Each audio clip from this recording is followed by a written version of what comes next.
Narito na ang mga nagbababalita sa oras na ito. Mapapanood na po ang GBN Patrol 2nd Anniversary sa darating na Abril ng 28. Mapapanood nyo po sa mapapanood nyo po sa mapapanood nyo po sa IT Enthusiasts ang premiere.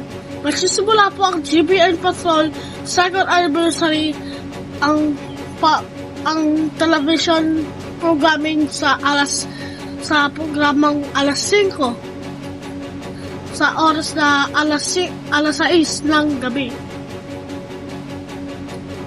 At manatili po kayo nakatutok sa GBN News TV, IT Enthusiast para sa iba pang mga impormasyon at balita.